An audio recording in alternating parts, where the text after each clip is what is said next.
Sejam muito bem-vindos a mais um episódio do Arquipod Mais. Hoje iremos falar sobre a importância da acessibilidade no nosso projeto.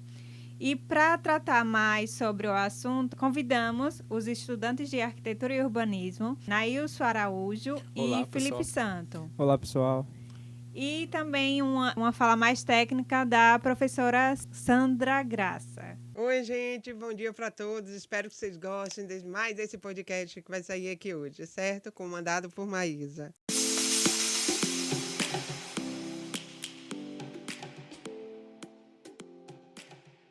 E você de casa já se perguntou como aplicar a acessibilidade e as consequências que ela pode gerar em sua residência? Então agora eu vou passar algumas dicas para vocês aí de casa conferir quais adaptações seriam melhores para a sua residência.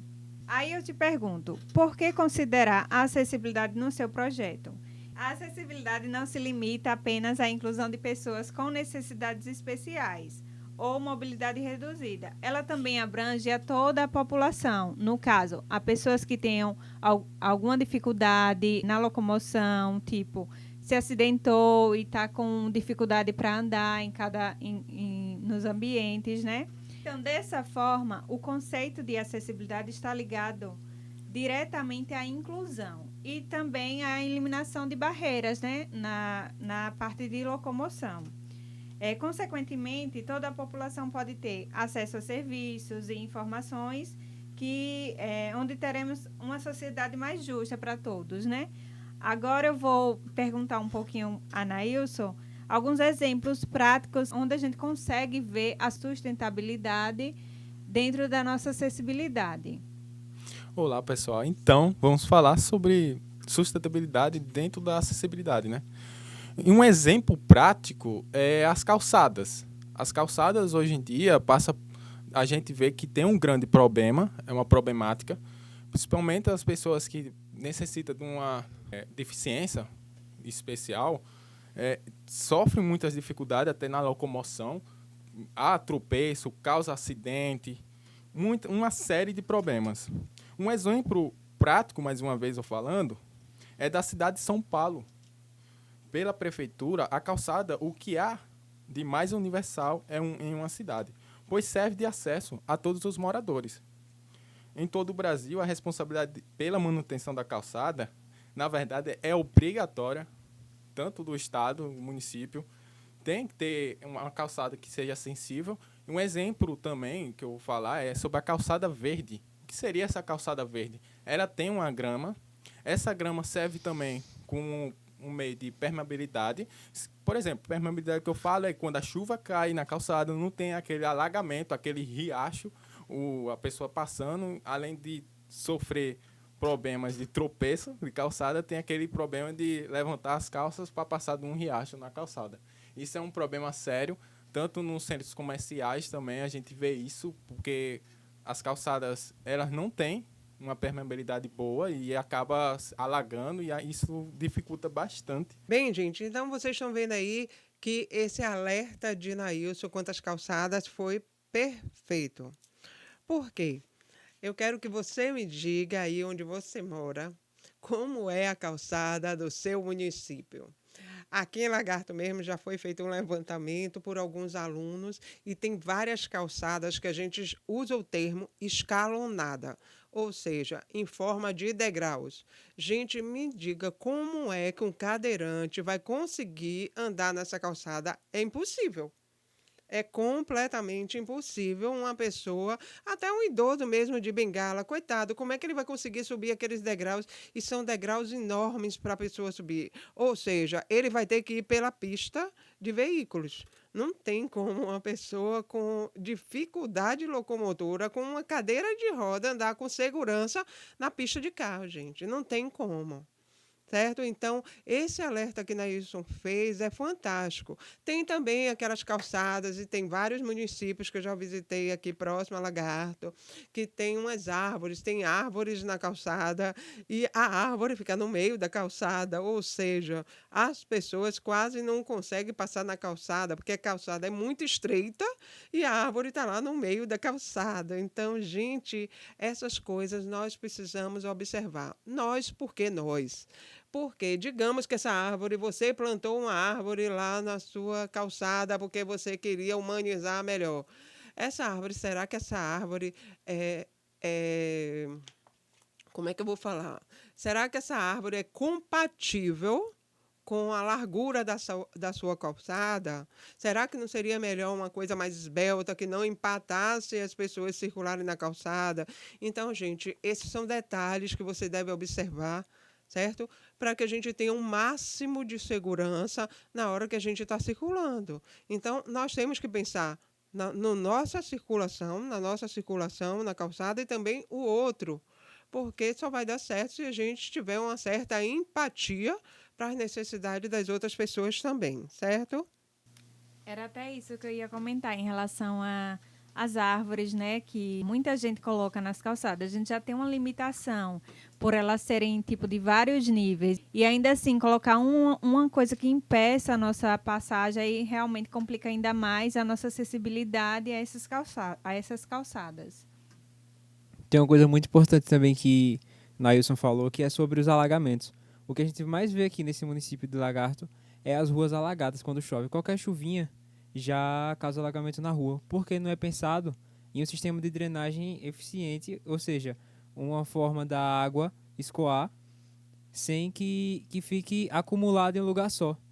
E isso a gente vê causando muitos transtornos por aqui. A gente vê motos passando como se fosse jet ski, carro jogando água em pedestre, tudo. Isso é um problema enorme aqui da cidade. E eu tenho certeza que na cidade que você mora pode ter um problema parecido ou até pior. Tenho certeza absoluta, porque é um sistema falho no Brasil, esse de drenagem nas calçadas. Em relação, né, ao que a gente fez uma breve introdução sobre a acessibilidade, como aplicar a acessibilidade no nosso projeto. Eu vou dar algumas dicas, certo? E inicialmente eu vou falar sobre o banheiro. Como a gente pode fazer adaptações nesse banheiro? Geralmente a gente sabe, né, que uma porta de banheiro, normalmente, não de forma padrão, mas eles meio que padronizam, seria a abertura de 70 centímetros. Mas para uma pessoa que é cadeirante, o ideal seria no mínimo 90 centímetros para eles conseguirem entrar sem precisar da ajuda de outra pessoa, né? Esse seria um ponto dentro do banheiro, uma forma de adaptar.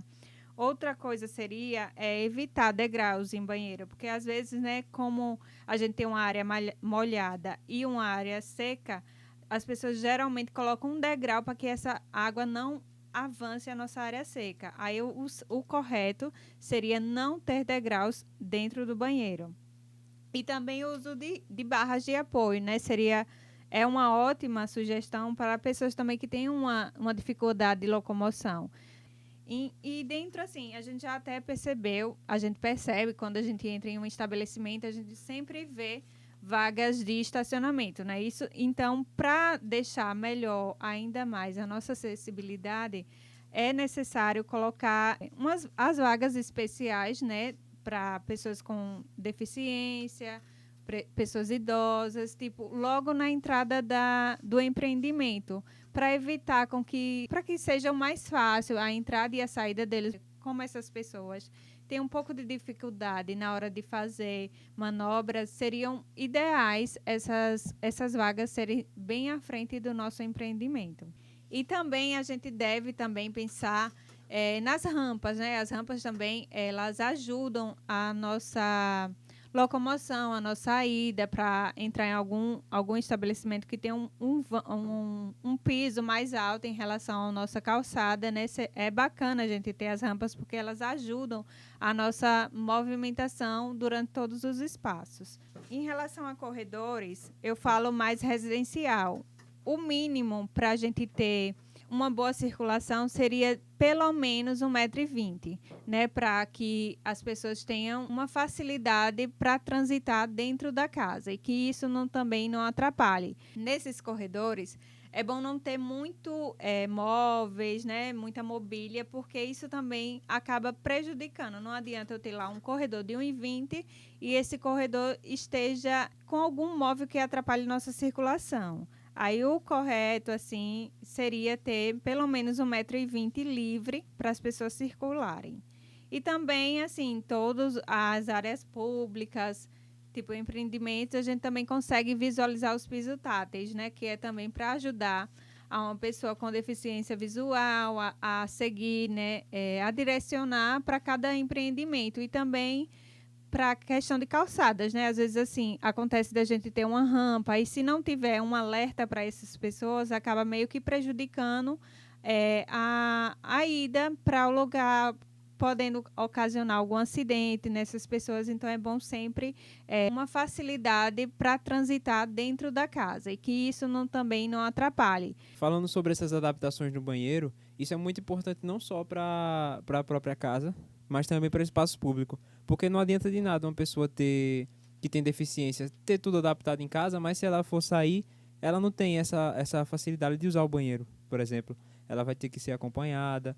Então, é importante dar essa independência para a pessoa que seja limitada com relação aos movimentos, não só dentro de casa, mas também fora, para que ela possa se sentir à vontade de fazer suas próprias necessidades sem depender de ninguém. Uma coisa interessante também, aproveitando a fala de Felipe Santo, é que o piso tátil também é uma coisa que não pode ser colocada em qualquer lugar, né? Eu estava passeando um dia desse numa calçada e estava toda de piso tátil. Então, aí quando eu fui passando, aí eu fiquei imaginando como uma pessoa com problema visual ia conseguir andar numa calçada que está todo o piso tátil. Ele está totalmente assim. Então, o piso tátil quer dizer que tem alguma coisa que ele tem que se atentar na frente. Mas se tá todo o piso tátil, revestido de piso tátil, como é que ele vai saber que tem um obstáculo na frente e se ele vai ficar desorientado? Isso é um problema muito sério hoje em dia. Rapaz, eu já vi aproveitando que você falou, eu já vi um que você sabe que tem o símbolo de piso tátil que é para parar e tem um que é para continuar. Eu já vi um que chegava na beira da estrada e dizia para continuar, mesmo sendo uma esquina. Ou seja, estava levando a pessoa que é deficiente visual a um possível acidente. Isso é uma coisa muito perigosa que tem que se atentar. É a forma Gente, de aplicar, vocês é arrasaram aí com bastante seus importante, né? exemplos. Realmente, eu moro em Aracaju e teve uma época, hoje não, a coisa já está mais normalizada, certo? Eles colocavam um piso tátil, aquele de bolinha. Aquele piso tátil, que é uma bolinha, ele significa que ali tem uma área de perigo. Então, ele está dizendo à pessoa que não enxerga, olhe, tome cuidado, porque aqui, nessa redondeza, tem alguma coisa que pode provocar algum acidente. Então, você tem que ter muita atenção. O piso tátil da bolinha informa isso. O piso tátil que tem uma tirinha, ele se chama um piso tátil direcional. Ele direciona. Então, no sentido que tiver aquelas tirinhas, significa os sentidos que a pessoa com deficiência pode ir. Então, ela pode ir para um lado ou pode ir para o outro. Só que, gente, teve uma época em Aracaju, alguns anos atrás, que eu acho que o pessoal achava o piso tátil de bolinha bonitinho e enchia todo o piso tátil de bolinha. Então, a pessoa cega, ela não sabia para onde ela ia, porque estava o tempo todo o piso tátil dizendo tem perigo, tem perigo, tem perigo. Ele não sabia direito para onde ir, certo, gente? Então, não é assim uma coisa aleatória. Existe uma norma dizendo como esses pisos táteis devem ser instalados. Agora, aproveitando a fala de Maísa, porque eu amo o tema de acessibilidade, certo? Eu vou só chamar a atenção aqui de algumas coisinhas. Maísa falou da porta do banheiro. Perfeito, a porta do banheiro. Normalmente as portas de 70, como ela mesma falou, e se você puder colocar uma porta de 80, agora o ideal seria a gente ter uma porta de 90. Agora, gente, por segurança, o ideal é que se você for se você for instalar uma porta de giro, o ideal é que essa porta não abra para dentro do banheiro. Ela abra para fora do banheiro, Porque se houver algum acidente, a pessoa desmaiar dentro do banheiro e a porta abrir para dentro do banheiro, o que é que pode acontecer? Quando você for tentar salvar essa pessoa, você vai abrir a porta e você pode estar movimentando essa pessoa que pode estar com o osso quebrado, alguma coisa, ela não deve ser mexida. Quando você bota a porta abrindo para fora, você consegue tirar aqueles pinozinhos da porta e desmontar a porta toda, certo? Então, tem que tomar muita atenção quanto a isso. Já se a porta for de correr, eu vou colocar uma porta de correr. Tudo bem, pode colocar uma porta de correr. Agora, minha recomendação é que essa porta não corra por dentro do banheiro, pelo mesmo motivo. Porque se a pessoa desmaiar encostada na porta, se você for abrir a porta, você vai movimentar a pessoa que está desmaiada. E não é o ideal você fazer isso. Então, você pega a porta de correr e coloca por fora do banheiro, certo? Ao invés dela correr por dentro do banheiro, ela corre por fora do banheiro. Esse é um item. Outra coisa, gente, vamos tirar a ideia de pré-conceito. Nós temos algumas ideias formadas na cabeça que a gente, aos poucos, vai mudando esses conceitos. Então, a gente tem a ideia que todos os banheiros têm aquele socozinho, vamos chamar aquele socozinho de granito, onde fica apoiado o box de vidro. Vamos raciocinar. Sua mãe está doente e não está podendo andar. Ela está sendo deslocada com cadeira de roda. Você vai precisar dar o banho na sua mãe e ela vai ter que ir para o box em cadeira de roda. Se sua mãe for um pouquinho pesada, isso vai ser um problema. Porque para você conseguir colocar ela dentro do box, você vai ter que levantar a cadeira de roda um pouco à frente para depois colocar as rodas frontais dentro do box e depois fazer a mesma coisa para o fundo. Gente, você está movimentando uma pessoa que já está debilitada. Isso não é bom. Então, se você quer fazer uma coisa para mais tempo, das duas, uma. Ou você diminui ao mínimo esse socozinho do box, ou você já pode tirar esse soco do box. Sandra, que ideia maluca. Como é que eu vou tirar o soco do box se a água que eu tomo banho não vem para fora? Gente, vocês podem colocar um ralo linear. Se você botar esse nome, ralo linear, aí no Google, você vai ver que aparece um ralo todo contínuo. Então, no lugar do filete do box, é uma sugestão você utilizar o ralo linear de fora a fora, certo? É uma sugestão e eu já fiz projeto de reforma para banheiros utilizando o ralo linear. Outra coisa também que você pode utilizar, mas que infelizmente as pessoas têm preconceitos, é utilizar a cortininha de plástico. Vocês podem utilizar a cortininha de plástico, sim, no banheiro, e ela dá muito mais segurança do que o vidro. O vidro, quando ele quebra, ele estilhaça em pedacinhos. Tudo bem, é pedacinhos, ele não vai fazer nenhum corte profundo. Mas uma pessoa idosa que tem a pele muito fina, ela pode se cortar muito com esse pedacinho de vidro. Então, isso aí pode ser um estrago. E existem estudos dizendo que o índice de acidente em banheiros para pessoas de mais idade tem crescido a cada dia. E tem crescido porque os nossos banheiros não estão preparados para atender a pessoas de mais idade. Certo, gente? Isso aí fica apenas uma dica para complementar o que Maísa já falou aqui, certo? Gente, outra coisinha também que é bem boba, mas que ajuda bastante, é você instalar o banquinho dobrável dentro da área do box. Você pode colocar um banquinho dobrável dentro da área do box. Hoje já vende banquinho todo em aço inox. Sandra, onde é que eu vou comprar isso? É muito complicado. Não, gente. Já tem loja de material de construção, home center, que vende esses banquinhos dobráveis. Ele vende em aço inox, ou então ele vende com a estrutura em aço inox e todo revestido no PVC. Então, tem 1000 opções para você achar desses banquinhos dobráveis no banheiro. Para quando a pessoa necessitar, ela pode sentar nesse banquinho até para tomar banho de uma forma mais confortável. Apoiar o pé, para lavar melhor o pé. Então, tem 1000 opções, tem 1000 facilidades que esse banquinho vai trazer para quem utilizar esse banheiro, certo? Deixa eu ver aqui o que é que eu tenho mais para acrescentar. Gente, Maísa falou uma coisa importantíssima quanto às rampas. Existe muito preconceito. Toda hora eu estou repetindo a mesma palavra, preconceito. Porque a gente tem algumas ideias formadas na cabeça e a gente não quer abrir, mudar de ideia. Não, gente. A gente precisa aprender a tentar incorporar a segurança no nosso dia a dia da nossa casa. Então, a rampa só usa em estabelecimento comercial. Não, gente, está errado. O ideal, se você puder, é instalar uma rampa na sua casa e evitar o máximo de desníveis. Desníveis. Ou então, por exemplo, você quer ter uma escada, tudo bem, você pode ter uma escada de 2, 3 degrauzinhos, mas também instale uma rampa, gente. Vamos pensar na possibilidade de você precisar ter mais acesso de uma forma assim mais segura na sua casa. Gente, uma coisa importantíssima que eu quero que vocês entendam. A população brasileira está em processo de envelhecimento. Significa dizer que daqui a menos de 40 anos vai ter muito mais idosos do que pessoas jovens.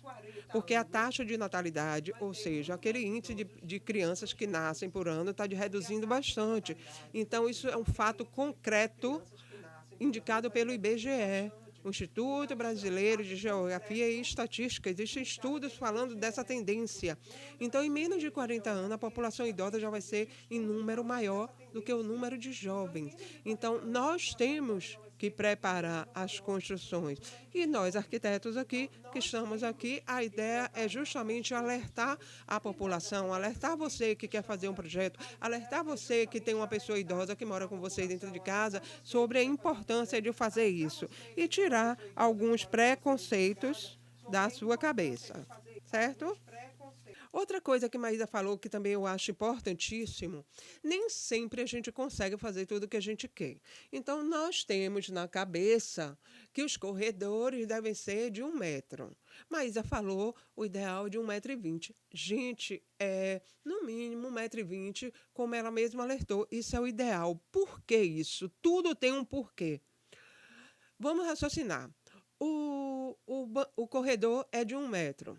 Aí você quer ajudar sua mãe ou seu pai que está com quebrou a perna, qualquer coisa. Num corredor de 1 metro, vocês dois não conseguem ficar lado a lado. Então, não consegue ajudar de uma forma assim mais segura, mais eficiente. A pessoa está com a perna quebrada, a pessoa está com o braço quebrado, não consegue. Um vai ter que ficar na frente do outro. Isso não é bom. Quando você tem um corredor de 1,20 m de largura, os dois dão para ir lado a lado. Então, sempre que possível, faça seu projetinho ou sua casa nova com um corredorzinho mais largo, mas como Maísa mesmo comentou, nada de encher, porque ele é mais largo, você vai encher de móveis. Gente, não adiantou nada você botar o corredor mais largo, certo? Então, um corredor de 1,20 m liberado para uma circulação livre, mais segura, mais eficiente, certo? Maísa? Então, saindo um pouquinho em relação às adaptações na nossa casa ou no espaço público, vamos agora num tema muito bacana, né, que Felipe Santo trouxe para a gente em relação ao paisagismo. Agora eu quero saber dele em relação ao jardim sensorial. Qual a ligação desse jardim com a acessibilidade? Então, Maísa, como você pode ver pelo nome, sensorial vem de sentidos. Então, eles são pensados para estimular os 5 sentidos do corpo humano por meio de plantas e materiais que vão estar presentes no local, de forma que vai gerar muitos benefícios, porque incluem até desde o bem-estar até o resgate de memórias. Ou seja, ela vai ser uma ferramenta de inclusão que vai conectar a gente a lembranças do passado, vai trazer aquela saudade de tempos antigos, do jardim da sua avó, que provavelmente você vivia lá quando era criança, aflorar os sentimentos de alegria ou até mesmo de angústia, vai trazer felicidade para você. E é um jardim pensado que vai incluir não só quem enxerga, mas também quem tem problemas de visão. Ou seja, você vai ter estímulos tanto no olfato, na audição. Para aproveitar o jardim, você não vai precisar somente ver ele, você vai sentir ele com todos os seus sentidos. E, embora isso seja uma experiência individual, esse projeto de jardim pode ser usado em áreas públicas. Pode não, deve ser usado em áreas públicas, como parques, praças, e os visitantes vão ter essas mais diversas características e necessidades. Ou seja, você pode usar esse tipo de jardim com crianças em um parque, com adultos em uma praça pública, esse tipo de coisa, que vai incluir todos em uma atividade mais lúdica, ou seja, mais interativa. E neles vão ser observadas as necessidades de todas as pessoas. Por exemplo, como já falei, essas pessoas com deficiência visual, elas vão ter o canto do passarinho para apreciar o jardim, que é atraído pelas flores, vão poder tocar nas flores, vão poder sentir elas, vão poder sentir também o cheiro delas, a sensação que elas passam, não necessariamente ver o jardim para poder aproveitar ele. E um exemplo também para ajudar essas pessoas com deficiência visual vai ser utilizar aqueles mapas táteis. O que é isso?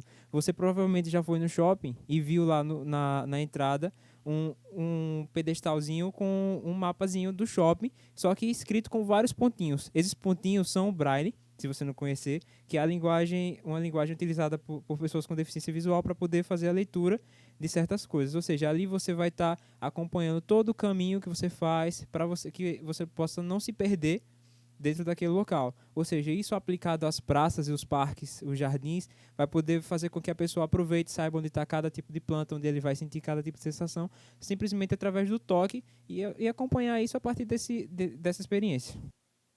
Muito legal, muito importante isso que Felipe falou. Gente, o jardim sensorial é tudo de bom, porque ele atende tanto as pessoas que são ditas saudáveis, quanto aquelas pessoas que ou têm deficiência auditiva, ou então ela tem deficiência visual.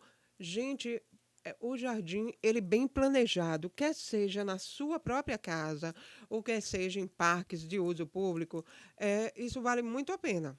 Certo? Não sei se vocês estão lembrados, na pandemia estava todo mundo lacrado em casa e a recomendação que se dava era as pessoas terem algum contato externo, principalmente com a natureza, para quebrar um pouco aquele estresse, aquela tensão que todo mundo estava com medo de pegar Covid. Gente, é comprovado que a natureza traz muitos benefícios para a saúde mental de qualquer pessoa. Tanto que até o conceito dos grandes hospitais, aqueles hospitais assim, chiquérrimos, que aqueles artistas de novela ficam, não tem cara de hospital, gente. Ele tem jardins dentro do próprio hospital para levar essas pessoas que estão debilitadas, doentes, até para se reconectar com a natureza, porque isso traz grande benefício até para a recuperação dela, certo? Então, ter um jardim e um jardim acessível, onde todos possam circular livremente de uma forma assim segura de uma forma assim muito mais assim eficiente, vale tudo a ver. Tudo a ver você instalar isso e também você pode utilizar isso na sua própria casa, instalar um jardim, botar uma cascata. Gente, dormir numa rede. Imagine, dormir numa rede, ouvindo aquele barulhinho da água na cascatinha e com aquele jardim lindo para você admirar, uma musiquinha assim bem suave. Eu não quero mais nada. E eu achei super bacana por conta que ele ajuda em relação ao tratamento, né? Tipo, uma pessoa que tenha depressão, uma pessoa que também tem uma dificuldade, tipo, até crianças hoje. A gente vê bastante crianças que tenham autismo. E isso ajuda muito, essa sensação, essa busca de sensações para acalmar essas pessoas, né? É isso, né? Eu achei super bacana essa questão da ajuda mesmo em relação a uma pessoa que esteja debilitada em relação ao psicológico, né? Isso melhora muito o nosso psicológico, a nossa sensação de através da natureza, ela nos ajudar a se sentir melhor, né? Em relação a nossos transtornos durante o dia a dia, né? Eu achei bem bacana o que o jardim sensorial nos traz, né? Aproveitando essa fala aí da nossa brilhante Maísa Santana, ela falou uma coisa interessante, que as pessoas ficam mais saudáveis quando está num ambiente que é bom climatizado, né? Tem uma natureza por perto. Um dos exemplos mais importantes hoje em dia é falar sobre o Hospital da Rede Sara, na Bahia, do arquiteto Lelé, o grande e brilhante arquiteto Lelé, que fez com que os hospitais perdessem aquela característica de corredor da morte. Vocês já ouviu falar nisso. Os doentes lá, eles ficam mais saudáveis, eles ficam mais tranquilos, porque tem um grande espaço de vivência, tem acesso ao jardim, ou seja, as pessoas não ficam muito tempo lá porque elas vão ficar melhor e vão sair do hospital. Já no caso de corredor, aquele cenário de corredor, você já ouviu falar, né? Não está só em filme, mas está na nossa realidade. Você vê alguns hospitais que agora estão se adaptando, porque precisa se adaptar, porque você vê aquele corredor, a sensação é de que está com perigo, a sensação ruim, você sente que está num lugar bem ruim. Então, essa do Hospital da Rede Sara deixa os doentes mais saudáveis, como eu falei antes, e isso melhora mais ainda a qualidade de vida de cada um. E até assim, a situação já é tão grave, né? Tipo, a pessoa doente num lugar que, tipo, se só vê parede, você não consegue acalmar a sua mente, já tá numa dificuldade ali, não ter um verde para ver e você se acalmar, se tranquilizar, que tá num ambiente que, tipo, tá lhe relaxando, além dessa preocupação da doença, eu acho bem interessante ter o jardim, né? Então, gente, muito obrigada pela participação de cada um. É muito bom dividir esse momento com vocês, né? É bom a gente, tipo, tá nessa troca de conhecimentos. É sempre bom, assim, é muito gratificante a gente estar nessa troca. E também levar informações para o pessoal, né? Para o público, para a sociedade. É muito importante. Então, agradecer, né? Toda a presença de vocês aqui novamente. E ficamos por aqui. Acompanhem, né, pessoal de casa, nossas redes sociais, né? O nosso Arquipod Mais. E um grande abraço. Tchau, pessoal. Tchau, pessoal. Até o próximo episódio. Tchau, gente. Até o próximo.